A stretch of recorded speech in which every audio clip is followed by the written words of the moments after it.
Faith, featuring Justin and Mercedes Boucher. All right, we are back. I'm Justin. I'm Mercedes. And we are the Grown Catholics. And today we have a very special guest with us today. His name is Matt, also known as the Simple Catholic on Instagram. And Matt, thanks for joining us today. Thanks for having me, guys.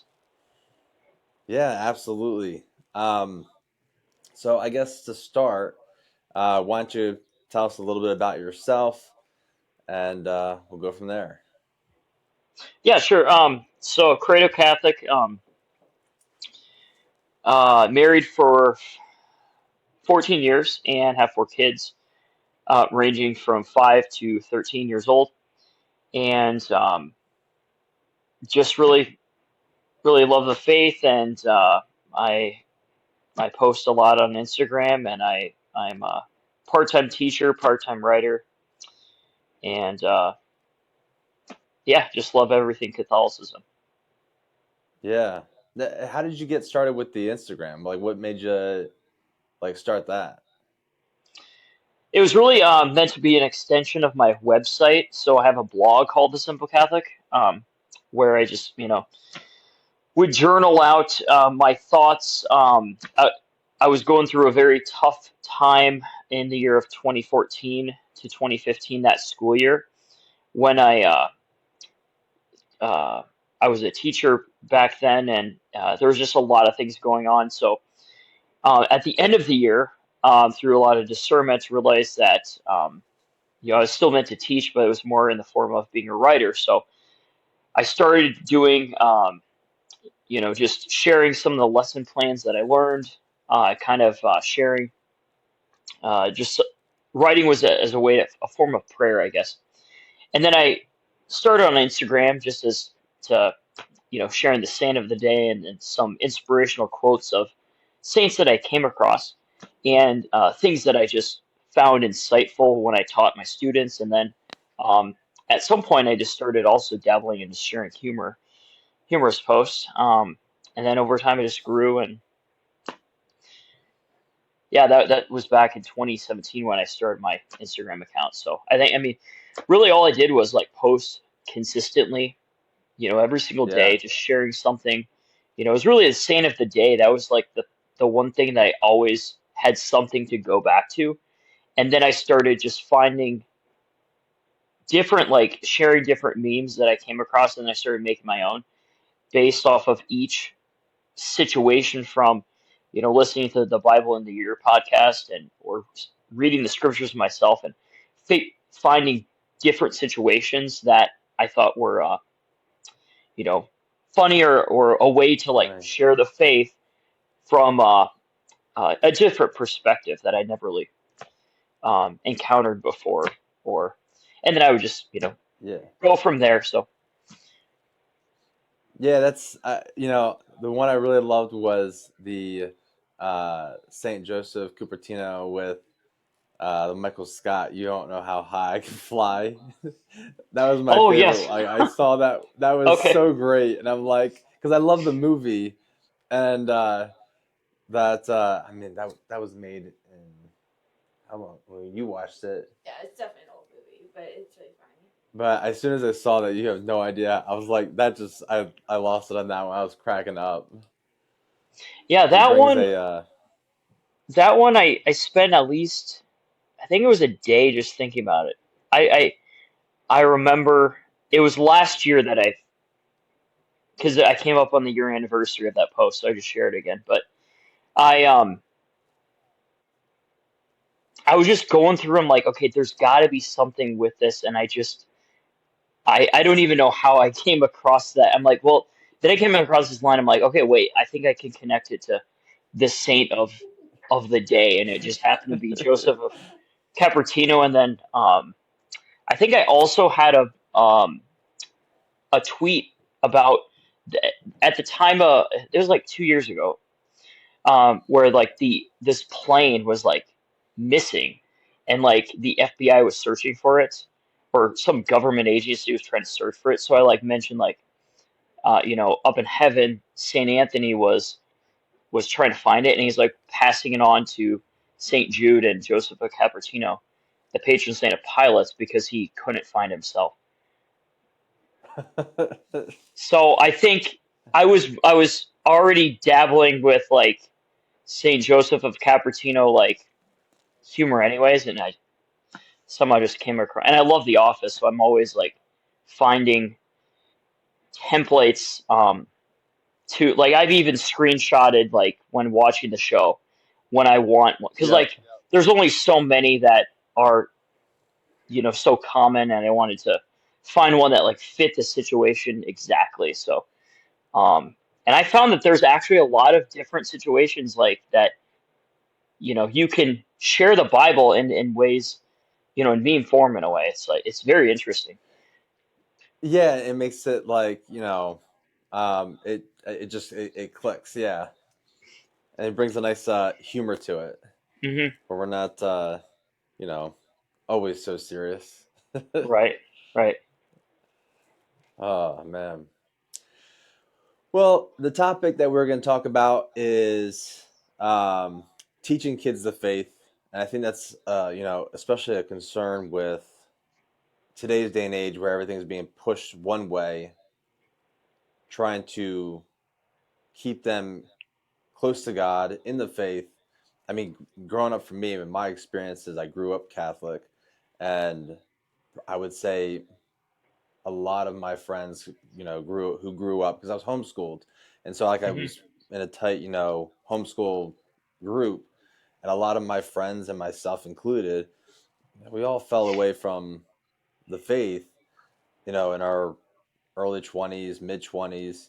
Some of them have come back since then, but there are some that just Hmm. went even further, left and just completely left out altogether. Left meaning like left the church, not like Hmm. far left. So, what are ways that um, we can help teach our kids the importance of having and keeping a strong faith even into adulthood? It's a great question. Looking whenever I've thought of that question, I think of it often, especially as my kids are getting older. I have a teenager officially, you know, and I'm gonna have a um, soon to be other teenager, and then a couple of years later I'll have more. Um, I just think about what my parents did. I don't ever remember my parents like having to like explain why we have to go to mass. They just like showed us by going to mass and going on days of holy days of obligation. Um, Mm-hmm. I think showing it versus telling it. Like obviously, when kids have questions, you will explain to them like the reason behind it. But I think showing versus telling is like huge um, for that. And just looking back at like my life, my dad, when he would drive me, he started driving me to school when I was like in middle school and part of high school before I had to got to drive. I just remember like every day we prayed before, you know, I was dropped off at school. And it was something really simple. It was just like, and our Father, Hail Mary, nothing extravagant, but it was very Mm-hmm. consistent. And then we, prayed before meals. Um, we had family rosary. I don't remember. It wasn't like every day. It was maybe once or twice a month.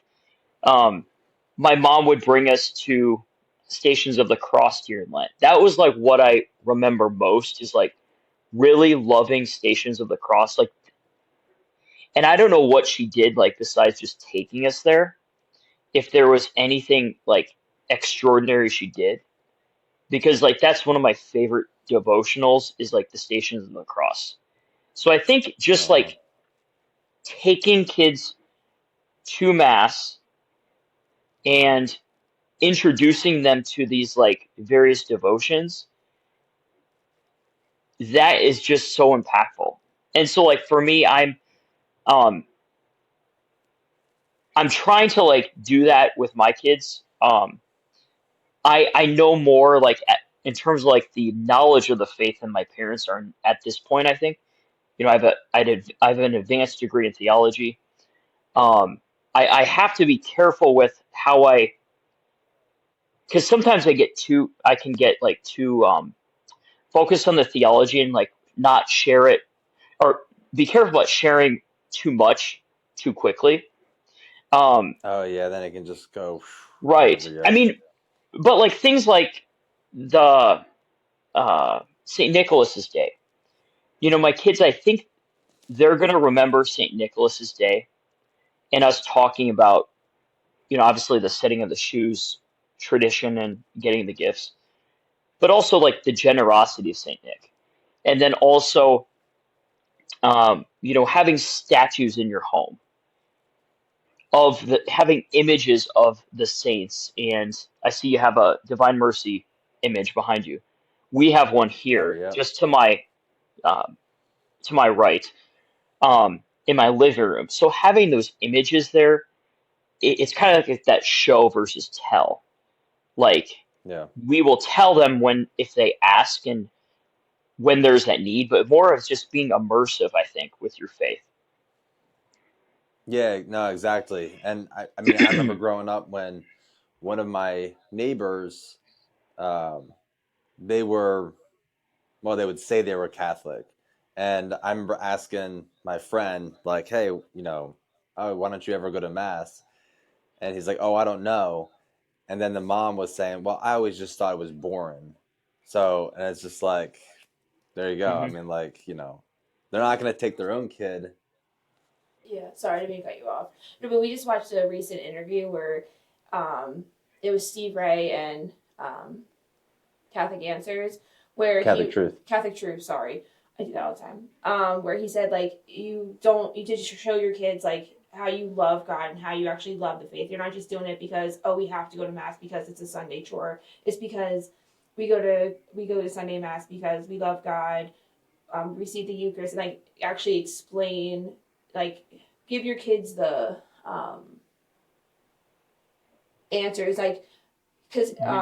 he was saying like back in the day like some people just had the thing like we do it just because we do it just because we're supposed to but didn't actually give kids the reason behind it and he's like you want to give your kids that reason and then give them so they have the answers to defend their faith so when they go Mm, out into the world they have the answer like when they get questions oh why do you do this what's the divine mercy X Y and Z they actually have the answers to respond to it yeah. so if you treat mass like a chore, your kids are going to treat it like a chore. Like you said, like how your dad prayed with you before school, like that's so significant because like now you'll do it. Whereas like you are like the image of your parents because you base like how you are as a child, like how you're Hmm. raised is how you're going to raise your kids type thing.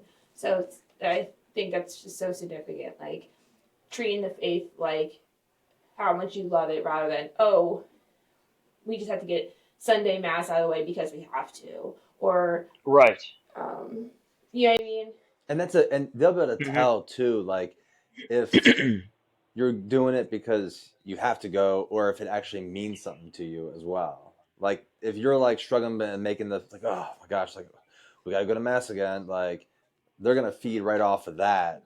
Hmm. And if you change the language of like, well, we have to go versus like, we get to go, it's a gift given to us. They'll feed, they'll know that. Exactly. I remember posting something very much like that, where it is an obligation, but it's a joyful obligation where we get to go to mass. So like it's not even it's that mind um set shift where you know it is an obligation, but it's that joyful obligation. There was someone that reached out to me, had a question a few weeks ago, and they asked me like, why do parents force their kids to like go to mass? And I was just asking some questions to uncover like what there was something deeper going on. And I didn't get to the full root of it because he didn't reveal everything. But what I gathered was he felt that it was that chore, And I don't know, like it's likely that his parents, made it sound like a chore, or they might not have even gone themselves. And so, like so like how you phrased it, you get to go, or how my parents, like, I don't remember them ever saying like we have to go to mass. They just said we're going to mass. Like they phrased it as a matter of fact, like we're going to mass. And so that will allow you to never even think of the question of why um never even think of the question like I'm being forced to go to mass. We're just going to mass because that's what we do. Yep. Yeah, that's a. And I mean, as they get older, they're gonna discover, like, there's sometimes you're not always going to um, necessarily want to, Hmm. but Like you have the spiritual battles. yeah, like you're gonna have those battles where sometimes you get tempted to be like, all right, well, it's okay if I miss one mass, and I think that's just where we become, too lax, where it's like, no, it's actually really serious if you do miss mass. Like, it's not Hmm. just, oh, I'm missing mass. So it's overcoming also those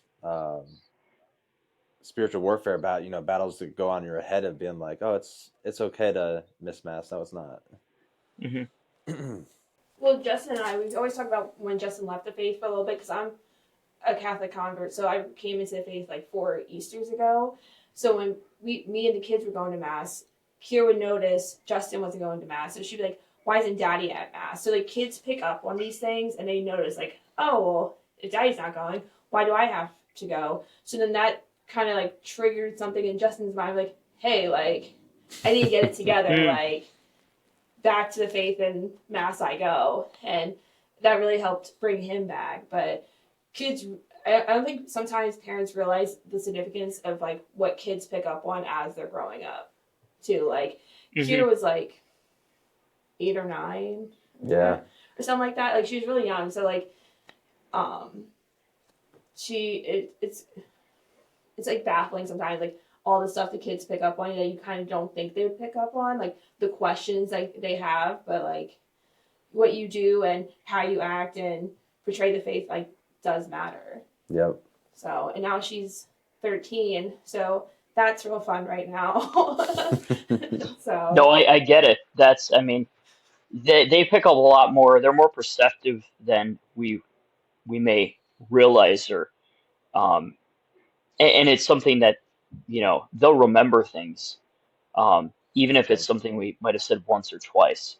And so, um, just being mindful of how we share the faith, is important. Yep. Would you say, I mean, are there things that we can do to help encourage growing closer to God on their own, and like, um, so we don't have to keep reminding them to say their prayers, and try to things that we can do to help make them want to actually pray? like, build their own relationship Build, with yeah, God build rather their than feel own. like we're Oh, pushing sure. it. Yeah. So, I've noticed that, yeah, that's a great question. I think it flows from the first one. When you immerse your kids in that, and in showing them it, they will pick up. So my wife and I, we had a miscarriage at several, but the most significant was in 2014, actually on All Souls Day. And so that day has always been significant for us. And we always talked about it. We would take, the kids to the cemetery a couple times. We try to do that every time um, on the actual anniversary of Jeremiah's death. Um, and we always talk about like Halloween being like the All Hallows Eve, and All Saints Day is, the first, and then All Souls Day. And like all those 2 days are like super important. And like, you know, the first is a holy day of obligation, and this All Souls is not, but it's still important. Well, this year, my daughters, they like made like this bouquet and took pictures of, they made like these pictures, and they like Um, and this was just something they decided on their own. But they made like a bouquet to like their unborn siblings, Mm. and it was something. Um, I guess that's a form of prayer. So like seeing prayer as beyond just like um form, just sitting quiet and holding your hands, uh it's not just limited to that, but it can be like that play time, that drawing. Like my daughter drew an Advent wreath. I brought some cardboard from work, or like paper, and she drew um, a really beautiful Advent wreath, and she's gonna Mm. post it up on her door. She's also I think mostly through art. Like finding the things that your kids are like interested in, and using that maybe as an opportunity to draw them into prayer. Um, like my boys are into football lately, and they were talking about like the priest vestments as, I mean, they're joking about it, but they're like, well, what if the priests are, uh, you know, uh, the priests are like they're wearing purple. They're like Viking colors, because the Vikings. And in ordinary time, they're wearing Packer colors. So they're engaged in it. I still explain like, okay, those vestments are different than um than a uniform, but like they're getting involved in the faith that way. Some medium where they're at. Um, I There's prayer books that I've gotten over the years, and my daughter's, it's Thomas A Kempis. I have a really, it's a beautiful book. It's like has like a leather cover with gold leafing, and my daughter just thought it was a beautiful book, I think, and she just has it in her room.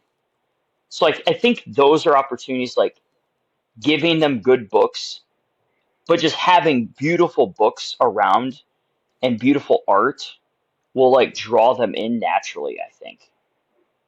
Yeah, and I like what you said about the drawing and things like that, because even your work can be turned into a prayer if you be like, okay, if you're having a rough day, like this, I'm giving this to you, and like just acts of love and other ways of prayer than just, yeah, sitting on the couch or sitting on a seat praying the rosary. Hmm. I like that. I mean, drawing. I mean, if singing is also an act of prayer, then drawing something like that is a great way of saying, hey, did you know that's also, you can turn that into a prayer. Hmm. That's that's a cool way of looking at that. I didn't even think about that. Yeah, and actually, so I was inspired too by my daughter. She um, had like this. She's really into like arts and crafts, and she's actually asked for like really interesting things for Christmas, like something that the most kids just wouldn't ask for. She's asked for um, rolls of tape. She's asked for tape dispensers. She's asked reams of paper, staplers, like just, I mean, creative. I mean, they're not creative; they're just ordinary things. But I got her this like hedgehog tape dispenser at a store, and she was like drawing. She drew like, she called it Goldie because it's gold, and she just drew like an image and put it on her wall. And when I looked at it, because I was cleaning up her room when she was like, um, I was helping her clean her room, and I just saw him, like that struck me very much like how we view the saints. And so it inspired me to write about the community of saints, and like how even a tape dispenser of a hedgehog can like remind us of this greater mystery. And so that was, I mean, and she had her drawing turned into like a GIF. So I knew someone who made like this prayer GIF like app, and she like was at like, I gave her some idea, or gave her some like drawings of my daughter, and she thought that was a cool um, idea. And so like that's another way like my daughter's has connects to prayer. Like her drawing was associated with this like prayer app and had like I think it was like a verse from Galatians. It was just attached to it. Um, Yeah. so yeah, that was another way. We've listened to Brother Francis or watched Brother Francis. Um, we like right now with this Advent, I printed off a bunch of St. Andrew novenas and then just cut them into little slips and I would tape them around the room, around the house actually, by key spots where our eyes are always like gazing or where we're at, common places.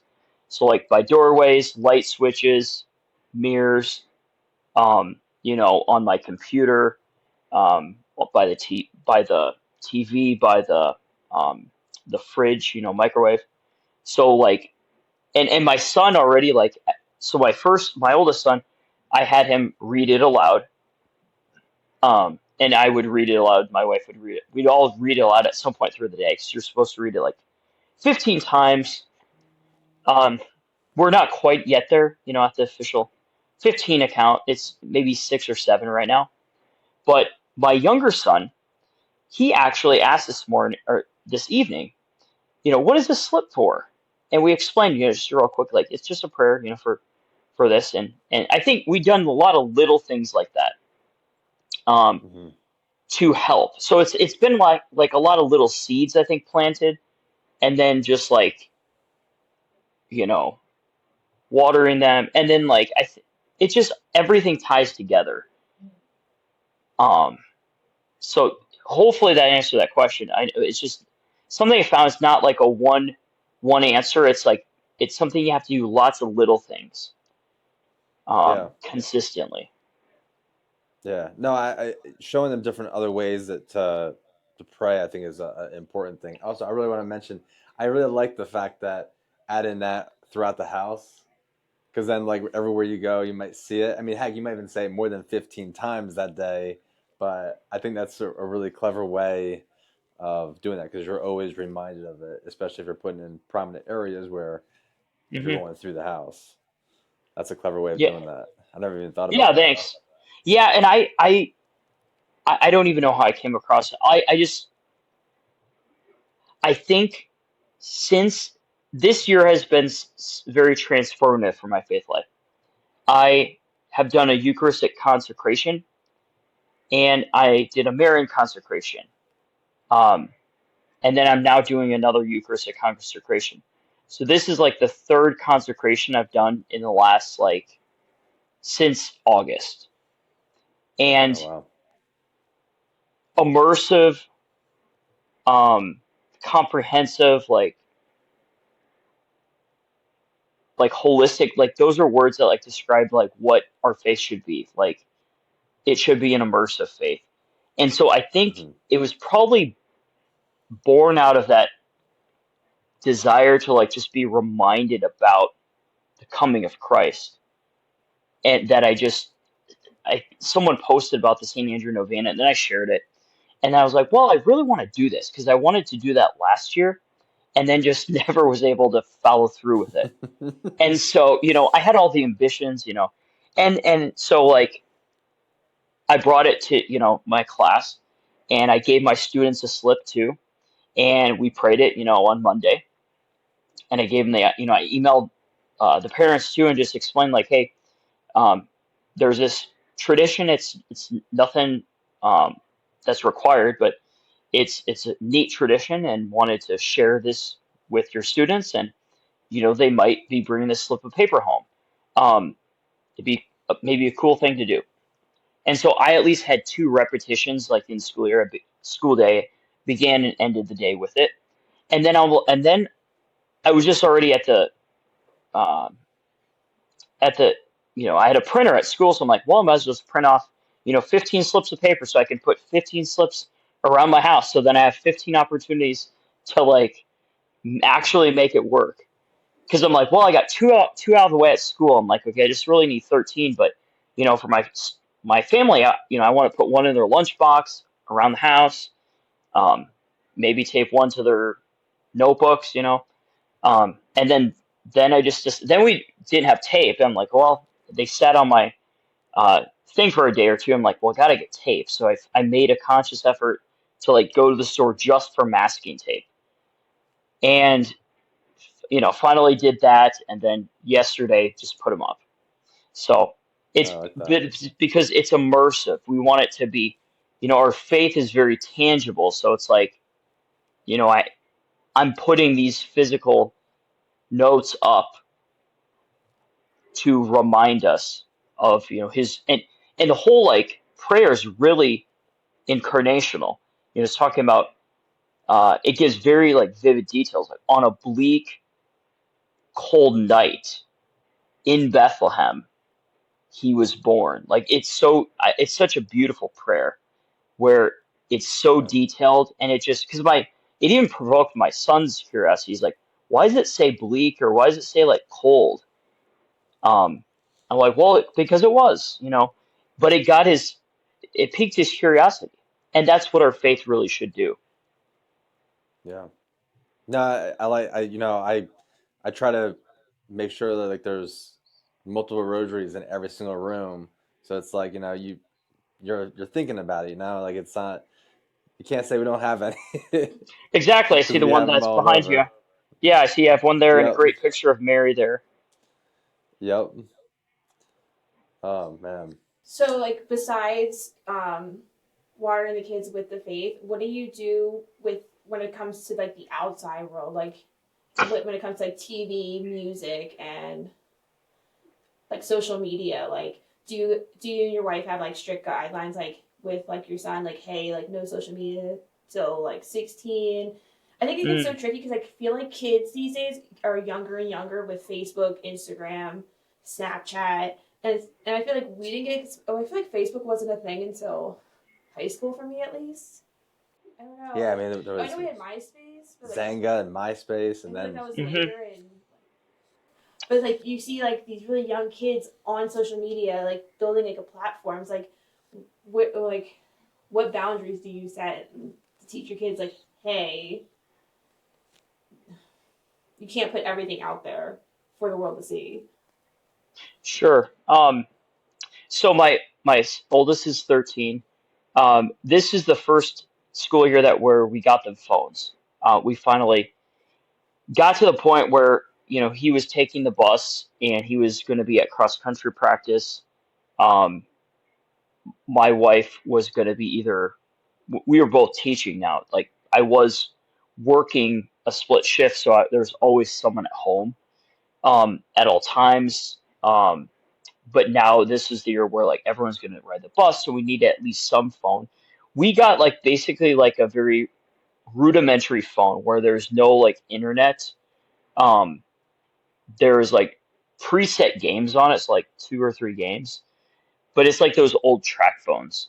Um, mm, and so like no internet capability. Um, we have we have a Switch, like but we don't really have any online play on it. So like we don't really there's no online play. Um, and we don't do any social media. I I mean my kids are naturally um what's the right word?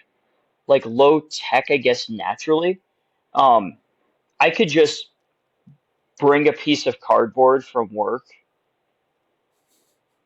and just set it down on the TV or on the floor and just wait, and they'll find a way to get to do, create like seven different things with it.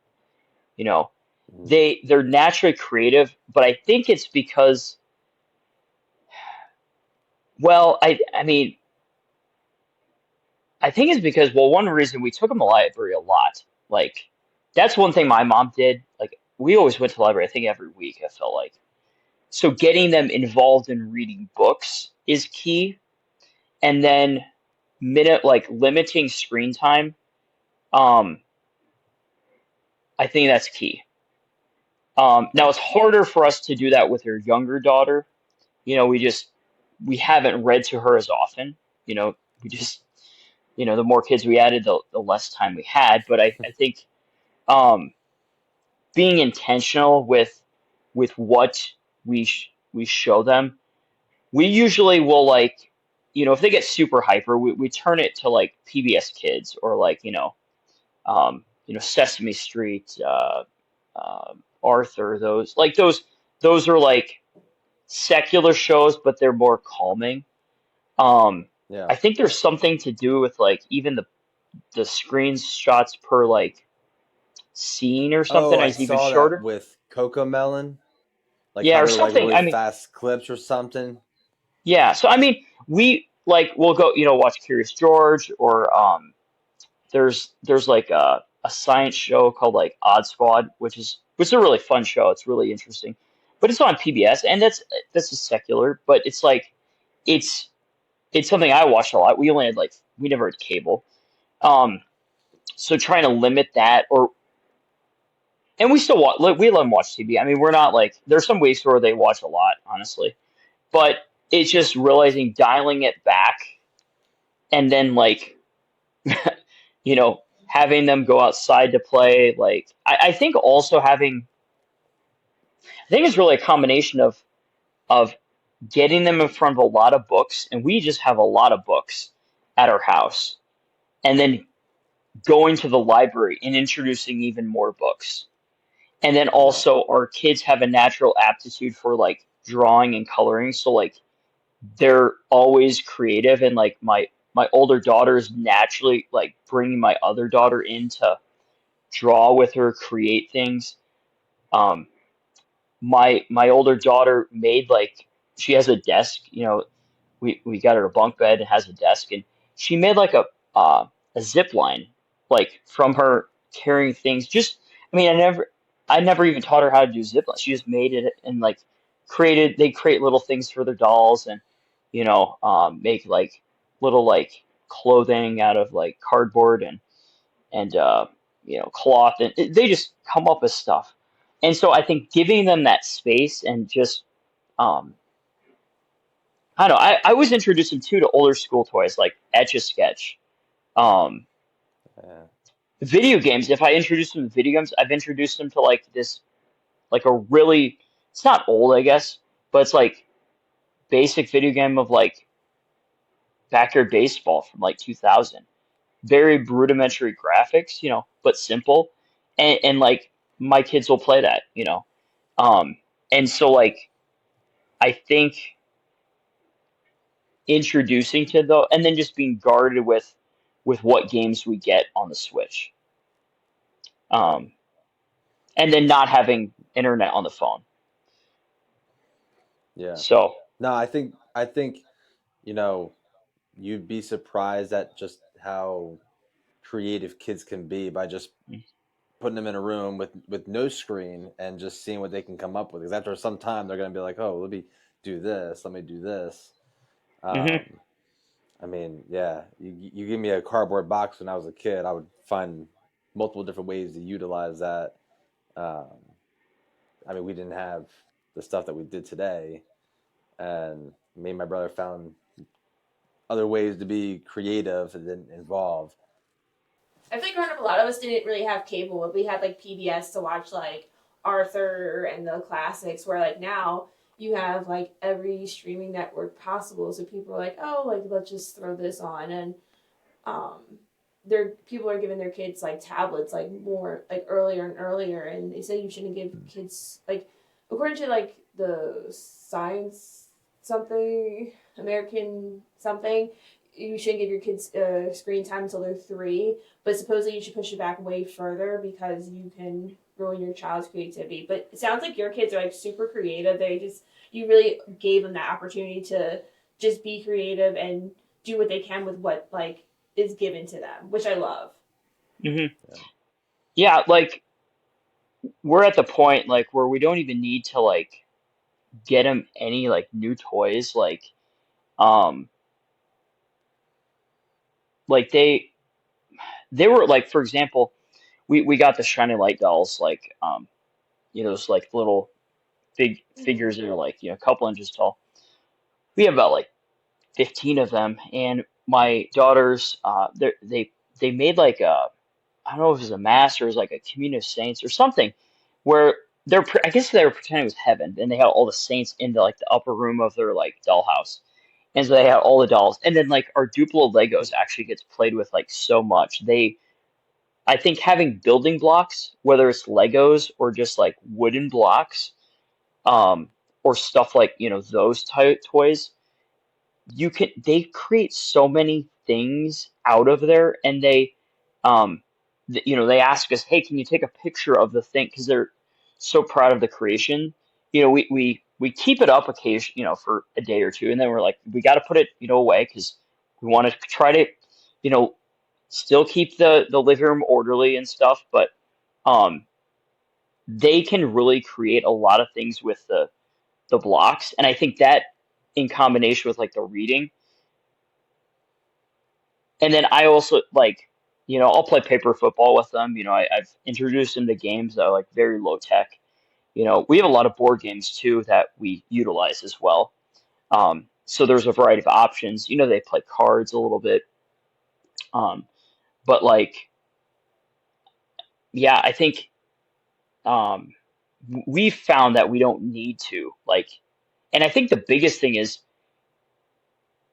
parents, and I don't, you know, I don't have a ton of, experience with this, but like,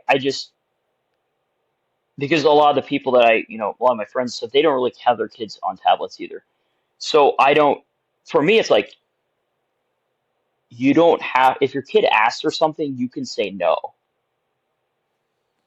You know, I mean, you don't want to say no all the time, but you don't want to say yes all the time either. I think that's the thing that, like, that's the big thing, about parenting that I've learned.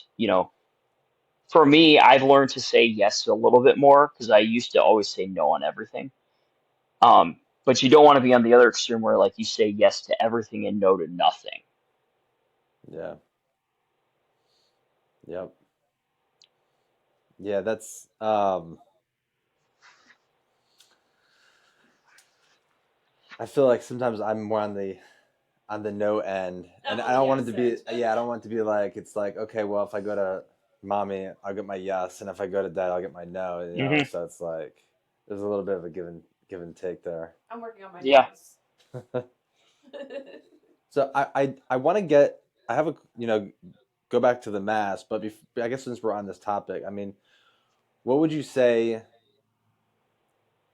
to parents that feel like they see their, you know, child already slipping away from, especially, I mean, I guess as if you're going into like the teens, late Hmm. teens and early 20s, where they feel like maybe I kind of did something wrong. Is there a way to reel them back, or what would be the best thing to do in that situation? I mean, because I'm not officially yet at that point, my answer might be different in 5 years from now. Just looking back at like what my mom said, like, I mean, I never really was that rebellious, like as a kid, but my brother was. He had periods of where he was like rebellious in high school, and my sister was a little bit, I guess. She The one thing I learned from my mom is to just like realize that the time will pass, and that like not everything's a battle, and like she wished she would have been a little more patient, I guess. Um, and looking back at like even when the kids were all more toddlers, wished in a similar way, I wish I was a little more patient. Um, I would say like the example of Saint Monica is really powerful because like, and it's not exactly parallel, because her son was an adult, but that persistence of prayer, you know, um, I mean, something that knowing for me the value of persistence, our sons have autism, and so like our younger son, we we end up using a visual schedule to teach him like at math to kind of regulate him. We used a weighted vest to help him regulate. And like that was a period where like how are we even gonna survive mass? Like we can't even he can't even like stay through mass without like a meltdown, sensory overload. Um, but it was like 3 years of like going through consistently every mass with the visual schedule, and like it was just doing what you could and showing up and just again, again, again, like realizing that this like mass was you know chaotic, just bad, bad. I mean, bad. I mean, there's no mass that's bad, but we felt like, man, we couldn't control anything. I mean, and we're not meant to control everything. So I think Yeah. if I would remind myself that in 5 years from now, or four, 3, that's what I would look to realize like, okay, we're planting seeds, you know, just like even when a plant grows, there's going to be thorns that come up, and you're going to have to be diligent. And so it takes time. And so I would say, don't give up hope, and just having that sometimes less is more too, where you for don't force them if they are, and don't be afraid to like bring other people in. There's so many great organizations now that are working to help bring teens. Chris Stefanik, he's a great speaker. Extraordinary Mission, I just got their book set that I'm going to do a review on. They they're a nonprofit, and they're looking to help you know um, families out, and they have a whole Dragon Slayer series, which is they use dragons as an analogy for the seven deadly sins, and the virtues are ways to help disarm them. Those are, I'm going to introduce that book series to my daughter and just kind of see how it goes. But I suspect that'd be a great tool to use, um, in a way that's not necessarily confrontational, but it's an interesting read. I've already read almost the whole first book. It's been a very quick read, very engaging read. So I would say, Yeah. and meet them where they're at. So like, yeah, sometimes less is more. You don't, sometimes when you try dragging them they're gonna, put their feet in the ground, and it's gonna be a dragging match. And Yeah, it's like trying to that's pull a just, dog on a leash. yeah, like, or like my dog when he's going for a rock, he pumps his brakes. He's just stops there. Sometimes I have to, okay, let up on the leash and pause, wait, and that's what I was, what would I would. That's what I think, my parents did, and I think any good parent would do, um, in those situations. Yeah, I mean, I try to think of my, like for our kids, and I'm like, where did I, like, what led me to leave? I think it was like maybe a lack of discipline of like when I didn't get my answer right away. I started thinking, okay, well, obviously then there's no God because I'm wanting this and I'm not getting it, so it's not Hmm. real. And so eventually just led me to, you know, I always say, uh, Amazon shortened my patience by offering the 2 day ship and now the same day delivery, and now my patience level goes down even more. So now I want things instant gratification, Hmm. and so like when I don't get it right away, it's like, okay, well, it's not real. Let me just hop ship and find something else, and then I'll gravitate to things that do provide that instant gratification. Hmm. And it's that selfishness that I'm looking for just for what's going to help me in the moment. And yeah, so I just try to think of, like, oh man, like what are we going to do if now, granted, you don't want to harp on that being like stressing about it because it's not even there yet. Hmm. I think ultimately as a parent, what we can do is just increase our own prayer time of making sure that they're watched and guided in the right direction. And ultimately, when they're growing up, they're going to do what they're going to do. And there's really not much we can do except for pray. Right. Yeah. And to go off of that point, the thing that I've just has been a light switch moment for me is like increasing our prayer and like being as immersive in the faith as we can as parents. That's going to be the remedy because we can't we're we can't do any we can't teach our children. It's Christ the Good Shepherd working through us. That is the teacher. Um, and so when my wife was like, it was just a stressful week. She's like, "What are we gonna do?" I'm like, we gotta do the Eucharistic consecration catch up, and we're gonna do two today, one in the morning, one tonight, because we're behind, and so we did that, and that was a plan, and that got us on track, and that allowed us to like start the school year off smoother than any other school year because we were like, it was top of mind. Jesus is truly present in the Eucharist, um, and that Eucharistic consecration we externalize we said it out loud, praying it, and then we internalized it, and then doing so we can live out our life better. When we interact with our children, we can be calmer in situations than we would it ordinarily be if we weren't thinking about Jesus as much. You know, Yeah. um, yep. I'm familiar with the Marian consecrations and the Saint Joseph consecration. Could you explain a little bit more about the Eucharistic consecration? Yeah. So the book, Eucharistic 33 Days to Eucharistic Glory, is the one that it's by Matthew Kelly. That's the one I'm referring to. There's a big you've probably seen on Instagram where it's like Consecrate America, a big like Oh campaign yeah, to yeah. to do that. Um, it's really a fruit of the National Eucharistic Congress, which occurred in July, and I attended that with one of the companies that I work with in some of my other work. Um, but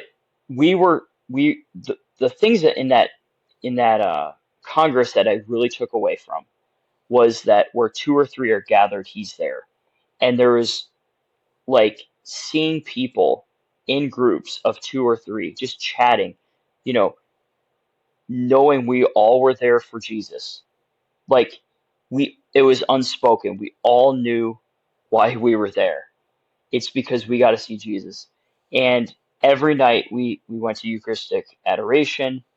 Um, and I think we the book was like included in one of our like extra things we got.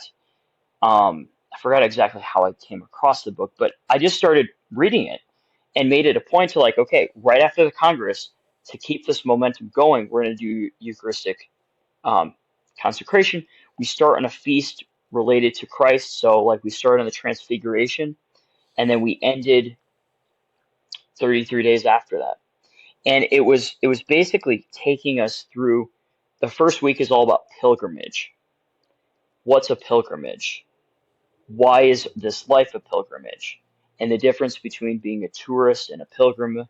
And it just gets you in that right mindset. And like the fact that pilgrimage doesn't mean you have to go to Rome or to the Holy Land. You can do that in your own home. And so the way the book is just crafted, it's just so beautiful. And then there's a spiritual communion prayer that we pray every single to end each like day. And so it's become so internalized, and then you like long for Jesus and the sacrament of the Eucharist, so like you just can't wait to go see him next. I And like it's that. just it's just very powerful. And then the next week it'll focus on like a saint who like had a strong devotion, and then like there's another theme the next week, and then each day has like or each week has like a Bible verse that starts each day's reflection, and it's the same verse. So there's that consistency of the verse it's usually from Psalms.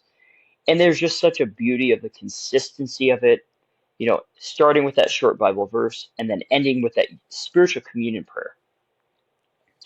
And then,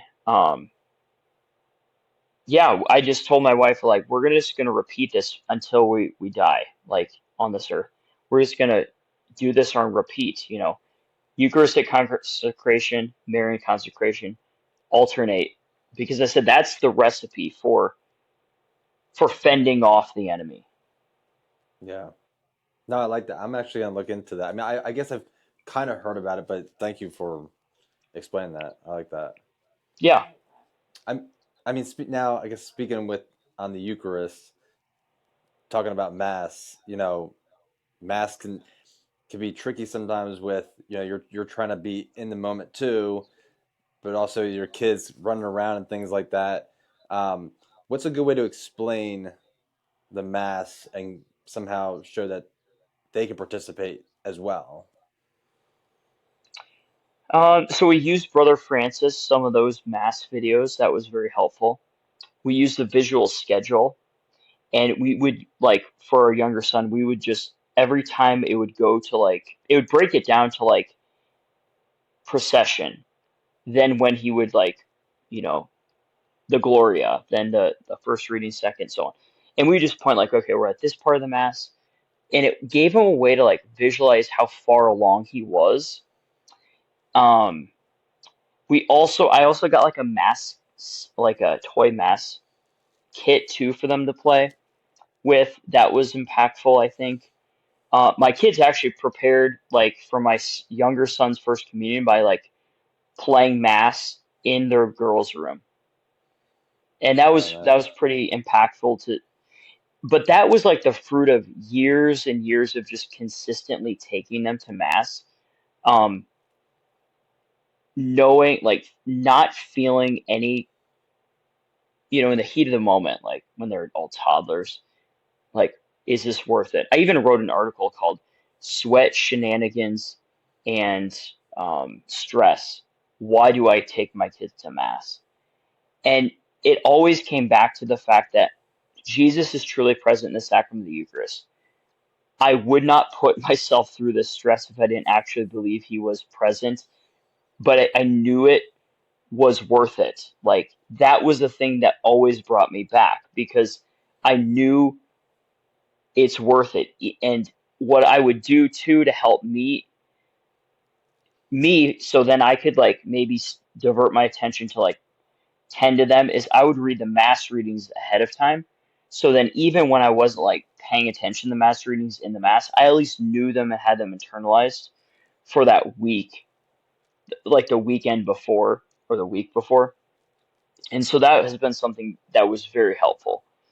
Um, I didn't feel the pressure of having, to always pay attention at mass. I mean, you should pay attention, but realistically, when you have, wrangling toddlers, you're not always going to be fully fully present, like, mentally at mass. So doing that Yeah. prep work outside of mass, um, and then, like, being conscious too of, like, when it comes to the offertory, like, offering all of your struggles to the foot of the cross. And then the other aspect too, where going to adoration, that was like a mindset um, shift for me too, where, going to him in adoration was a way for me to connect with him and have that alone time, where I just, when they were younger, I didn't always have my full attention at mass Yeah. because I was wrangling them. Yeah. That can be. Oh, go Oh, ahead. no, you're good. I like the visual schedule because our youngest Lily, she's delayed, so she's constantly moving during mass. So I Hmm. struggle trying to keep her, like, still. And I tried taking her to adoration because I thought, like, oh, maybe if we try to sit quietly, like, I'll teach her, like, this is what we will do during mass. Like, no, I won't take her to adoration for a little bit because it was so bad. I felt so bad because everyone's praying and I let her bring a book and she's, like, slamming it down. I'm like, okay, it's time to Yeah, go. So, That sounds um, that sounds like my 5-year-old. yeah, like she used to wear a weighted vest, but then we stopped that because she started doing a little bit better. But like I feel like she comes to mass with us. It's like I was like, what am I doing wrong? Because she's still as active as ever as soon as we sit down. Yeah. And then it kind of feels like, oh, like you're doing something wrong. But it's like she just that's just how she is. Like she's learning like what she can. Like she can say a Hail Mary. She knows most of the Our Father. Like she is picking stuff up, but like sitting through the mass is just still a struggle for us. But I think that's like, it's more so on me. Like I'm like, oh my gosh, they're gonna be looking at me and like that But like, if I'm like trying to come down hard, especially if they're 3 or 4. I mean, they're only 3 or 4, and like by Hmm. me being like coming down hard on them, especially when we go to mass, they're just gonna be like, okay, well, this is the area where I get, scolded. So like, you know, Her favorite part's the offering because she gets to give money. Like yeah, she loves putting Yep. money in the basket. Like, she'll look at me and she'll be like, like she can Yep. be causing chaos, but as soon as she sees that it's the offering time, she's like, "Oh, it's go time," and she goes like this. But then before and after that, it's like a done deal. I was like, okay. And like I sometimes get stressed out because she's in her mommy era, so it's like, oh, I'm the one who has to like get up and leave and step out. It's like I feel like I have to do mass all over again because of all the shenanigans we just had to go through to get Hmm. through this. I was like, I feel like I have to go over again. Yeah. No, I mean, I've seen it now as almost like because it goes fast. The shenanigans are ways to grow in holiness. There, there's so many. I've learned that God uses everything for the good. Like there was there was a case where this is one of the funniest things that happened in Mass. Palm Sunday, 3 years ago, the lector was reading the narrator part, and it was talking about how like the servant's ear was chopped off, and less than a second after he said ears cut off, my daughter just yelled, "No!" And but it was completely unrelated. And so, but it was just such a timely thing. And I don't know if like it was loud. I don't know if anyone else heard it, like was really noticing, but I just like that struck with me. And it's a story we now tell like every Palm Sunday. Is she gonna say no? During Malchus's ear getting chopped off, she was playing bear hunt, and uh, one time I was like, "What are you doing, bear hunt? Like, why are Now she's getting better, but you know, it, it's no. it's a way. There's a lot of memories there, but yeah, knowing that there,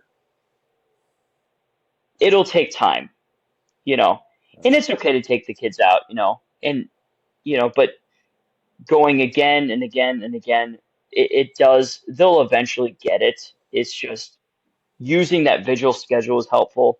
Reinforcing it with Brother Francis was also important.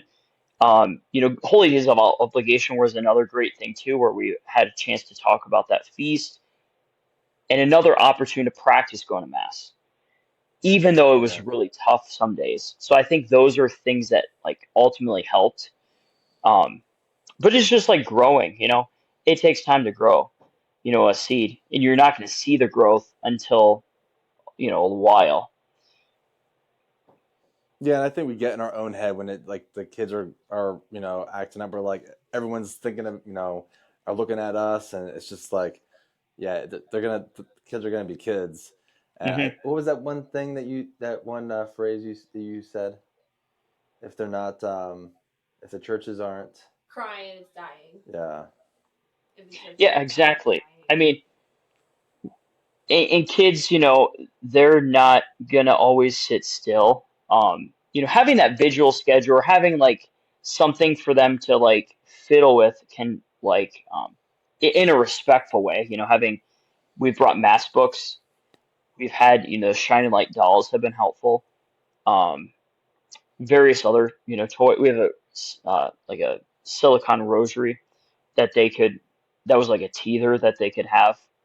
when they're younger, bringing those like little things for them to play with it. But that was also like still related to the faith. That was kind of helpful too. Yeah. Well, I guess we kind of hit that. Not to end abruptly, but can we kind of hit that hour mark? Sure. Um, Yeah, time So flies. I do have a question. yeah. I do have a question that's not kids related because with your Instagram, it has really grown. Do Hmm. you ever struggle with like your comment sections? Like I feel like since like Justin's been posting more of his shorts, like I feel like the comment section's been more aggressive. Like how do you handle that? Like as your like Instagram continues to grow, like I I think I take it harder than Justin does. I'm just like, oh, I can't do this, but like he's on like the Sure. front lines with his videos, and like with your memes, like even sometimes it feels like even some Catholics kind of take certain things we post out of context, if that makes sense. It's like, Uh, how do you Hmm. deal with that? Like as you like, yeah, as your Instagram continues to grow. That's a good question.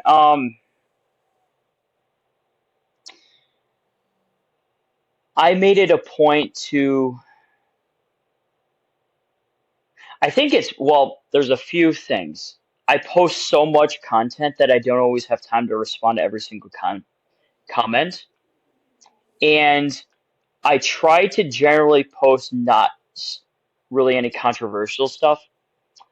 I know that like any post about the Blessed Virgin Mary is going to bring some trolls in from other sections that are Catholic. That I've realized like I just ignore those really. Um, I basically have a response that I come up with that is basically um, almost foolproof. I found where I basically say thank you for your comment. It's wrong, but I appreciate it. Or I say it's erroneous, or however, and I say it's wrong, yeah. but I appreciate it. And then I say if you want to please respond to the comment to further the engagement of this post, which basically for me it's like if they want to respond, then I'll just respond back with the same thing, and then usually they don't respond back. But I've had to train myself to like not, and there's sometimes I fail to do this, but then I usually like the delete key is super key. Like I've been super like um careful with what I post, and I think having that Eucharistic consecration like helped me with that self control. But yeah, having that guardrail up has been helpful because I don't even, or if people like message me, I usually don't like. I try to avoid like saying my opinion of something too, unless I can. Yeah, I'm very pointed like with trying to like avoid sharing, um, like especially when it comes to like certain liturgical preferences or um those hot button morality issues. Like, I mean, I am very clear about like I support every full teaching of the Catholic Church, every official teaching. So there's no like, and I'll have like almost like checkpoint post of those where I strategically post those so then everyone knows where my I guess what's the right word mindset is or where I'm Hmm. at. Like I'm fully Catholic. I don't need to like qualify myself as certain traditionalist or you know other ones because I'm just Catholic. So I think I Yeah. having those checkpoint posts where I'm like I always believe the full teachings, official teachings, and that won't change. And then I have that guardrail where I don't like respond. That's helped.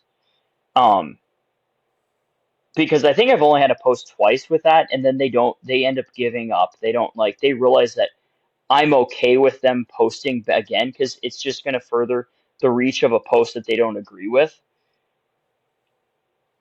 And it Yeah. basically, it puts them in a fork situation where it's kind of like in chess where you have a move where you're going to capture one piece anyways, I don't care how they respond. Either they leave me alone, which is great, or they get to further my reach of my post, and that's great too. Yep. Yeah. Okay. Does that kind of answer Some that? of the ones. Yeah. Yeah, and I like that. Some of them ones I'm just like sometimes there's just like clips Justin posts like from other like priest homilies, and they're like, oh, another Roman. I forget what the person said. I'm like, oh my goodness. Yeah. I think some of them is just like either letting go or, I mean, I've had some unfortunately where some of them got the better of me, and I'm like, all right, I dove down this rabbit hole too far, and I'm like, I'm not happy with this conversation and myself of engaging in that. Yeah, it is tough. Like there's been times where I've had to delete a post, completely. Yeah.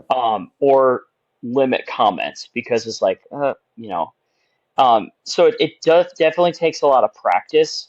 I think the one, in addition to having that guardrail, just the fact that I post so much, like I don't even have time to keep up on like those threads. I'm just moving on to the next one, and I try to post something like funny, but that doesn't insult like Protestants. Um, because I think there's so much that we can poke fun of, whether it's like myself, or like just silly situations in the Bible that like, you know, Lot, Lot's wife being a pillar of salt, and there's so many Hmm. memes about that. Like there's funny situations in the Bible, um, that we just laugh about, and it can And educate us. all of us can. Yeah. Yeah. I like that. Yeah. Your memes crack me up. Your memes are funny. Well, Matt, before we head out, is there anything you would like to end on, share? I mean, the one thing I would really emphasize is like immerse yourself in the faith. Eucharistic consecration, Marian consecration. Consecration is just another word for dedication and like rededication, I guess, in a sense. Because once you consecrate yourself, it's just a matter of rededicating yourself to the Lord, or, to your Lord through the Blessed Virgin Mary. And it's so powerful. It allows you to deal with stressful situations in a supernatural way. I cannot tell you how many times in the last several months I've been dealing with like so many things that came up with my other work that it's just like, okay, wave after wave after wave of things. And, I did not,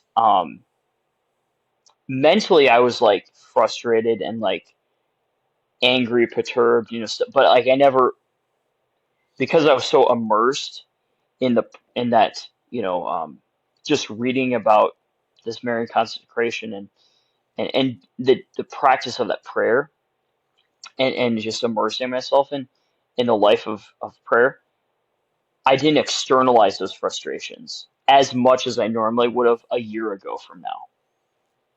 Yeah. So that's the one thing I think, dedicating your life and rededicating your life to God through through consecration, adoration, um, being super like mindful and intentional when you are praying. Um, that's so key. Yeah. Yeah. I'm gonna look into that Eucharistic consecration. Yeah, Hmm. because I'm really intrigued in that. Highly recommend it. It's so it's just, that the Eucharist is powerful, but it's like a switch is flipped in your mind, and like it's become internalized in me now, where I didn't know it was possible to like to to. It's very hard to describe, but it's just like you're immersed in it more Mm. than it's like swimming in an ocean of His mercy almost.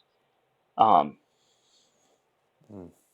that there's just no bound. It's very powerful. Yeah, We that's gotta check it out. I like that. yeah. All right. Well, thank you all for listening, and thanks Matt for being part of this show. Um, and yeah, so thanks again, and Yes, thanks we'll for see you having next me. time. Yes. Thanks.